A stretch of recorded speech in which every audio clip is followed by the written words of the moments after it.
ஆண்டவராகிய இயேசு கிறிஸ்துவின் நாமத்தில் உங்களை அன்போடு வாழ்த்துகிறேன். வியாழக்கிழமை காலையிலே சுகமாக இருப்பீர்களாக. இன்று மாலை 7 மணிக்கு சபையிலே சகோதரர்களின் ஜெபம் நடைபெறுகிறது.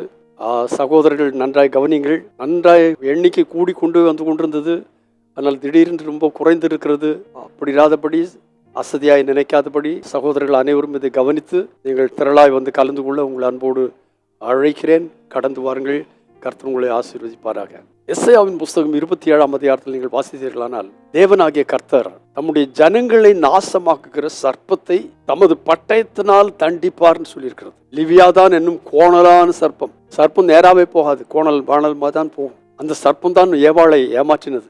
அந்த சர்ப்பத்து நிமித்தமாக தான் ஜனங்கள், பரிசுத்தமாய் உருவாக்கப்பட்டவர்கள் பாவத்தில் விழுந்து போனார்கள். ஆனால் விழுந்து போனவர்களை கர்த்தர் அப்படியே விழுந்து போனவர்களாய் விடவில்லை. அவர்களை மீட்டெடுக்கும்படியாக அவர் தோட்டத்தில் வந்து இறங்கி தம்முடைய பிள்ளைகளாகிய ஆதாமுக்கும் ஏவாளுக்கும் தோலுடைகளை உடுப்பித்தார். அதற்கு பிற்பாடு இந்த சர்ப்பத்தின் தலை நசுக்கும்படியாய் கல்வாரி சிலுவையில தம்மை தாமே பலியாக ஒப்பு கொடுத்தார். அப்படிப்பட்டதான தேவனாகிய கர்த்தருடைய வசனத்தில் சொல்கிறது என்னவென்று கேட்டால், அக்காலத்தில், அதாவது உங்களுக்கு விரோதமாய் கிரியை செய்கிற சாத்தானுடைய செயல்களை நான் அழிக்கும் போது, 2ஆம் 3ஆம் வசனத்தில் சொல்லியிருக்கிறது, அக்காலத்திலே நல்ல திராட்சை ரசத்தை தரும் திராட்சை தோட்டம் உண்டாயிருக்கும். நான் திராட்சை தோட்டத்தை உண்டாக்குவேன்.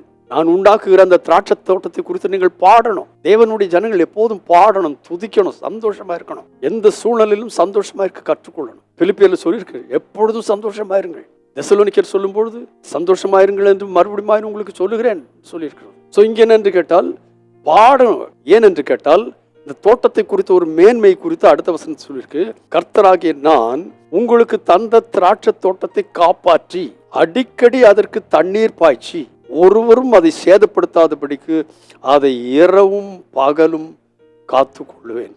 ஹல்லேலூயா. கர்த்தருடைய வசனத்துல உபாகமத்தில் நினைக்கிற சொல்லி இருக்கிறது என்னவென்று கேட்டால், நான் உங்களுக்கு தருகிற தேசம் செழிப்பான தேசம். மாத்திரமல்ல, இரவும் பகலும் என்னுடைய கண்கள் அந்த தேசத்தின் மேல் இருக்கும். தேவ பிள்ளைகளை குறித்து வேதம் சொல்லுகிறது என்னவென்று கேட்டால், இரவும் பகலும் கர்த்தர் நமது மேல் தம்முடைய கண்களை வைத்திருக்கிறார். இங்கே சொல்லுகிறது என்னவென்று கேட்டால், கர்த்தராகிய நான் அதை காப்பாற்றுவேன். உங்களை காப்பாற்றுகிறது வேற யாரும் கிடையாது. தேவனாகி கர்த்தர் உங்களை காப்பாற்றுவார். அடிக்கடி அதற்கு தண்ணீர் பாய்ச்சுவேன். சில சமயத்தில் வறண்டு போவோம், சோர்ந்து போவோம், சந்தோஷம் இருக்காது. அப்படிப்பட்ட சோர்ந்து போற நேரங்களிலே அடிக்கடி பரிசுத்த ஆவியானவர் என்கிறதான தண்ணீரை நான் பாய்ச்சி ஆவியானவரால் நிரப்பி ஒருவரும் அதை சேதப்படுத்தாதபடிக்கு அதை இரவும் பகலும் காத்துக்கொள்வேன். இந்த கால வேளையில ஒரு காரியத்தை ஞாபகப்படுத்திக் கொள்ளுங்கள். நீங்கள் பரிசுத்தாவியால் நிரப்பப்பட்டவர்களாக இருப்பீர்களானால், அந்நிய பாஷை பேசி கர்த்தரை மகிமைப்படுத்துகிறவர்களானால், யாரும் உங்களை சேதப்படுத்தாதபடிக்கு அடிக்கடி உங்கள் மேல் தேவனாய் கர்த்தர் நீர் பாய்ச்சி அதை காத்து கொள்கிறது மாத்திரமல்ல, ஒருவரும் அதை சேதப்படுத்துவதற்கு விடவும் மாட்டார். அப்படிப்பட்டதான் ஒரு பாதுகாப்பை தேவனாய் கர்த்தர் இந்த நாளிலே உங்கள் ஒவ்வொருவருக்கும் தேவனாய் கர்த்தர் கட்டளையிடுவாராக.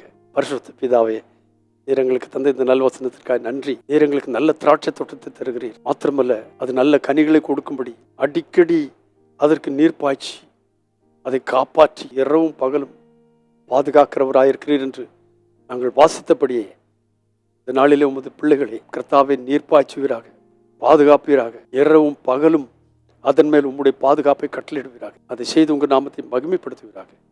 நாங்கள் பாதுகாக்கப்பட்டவர்கள் என்ற தைரியத்தையும் நிச்சயத்தையும் இந்த நாளில் எங்களுக்கு தந்து வழி நடத்தும். உடைய நாமத்தை மகிமைப்படுத்தும். இயேசு கிறிஸ்துவின் நாமத்தில் பிதாவே, ஆமென், ஆமென். கர்த்தராகிய நான் அதை காப்பாற்றுவேன். அடிக்கடி அதற்கு தண்ணீர் பாய்ச்சுவேன். ஒருவரும் அதை சேதப்படுத்த விடமாட்டேன். அதை இரவும் பகலும் காத்துக்கொள்வேன். எத்தனை மனோகரமான ஆசீர்வாதமான வார்த்தை. God bless you abundantly again and again and again and again. Amen.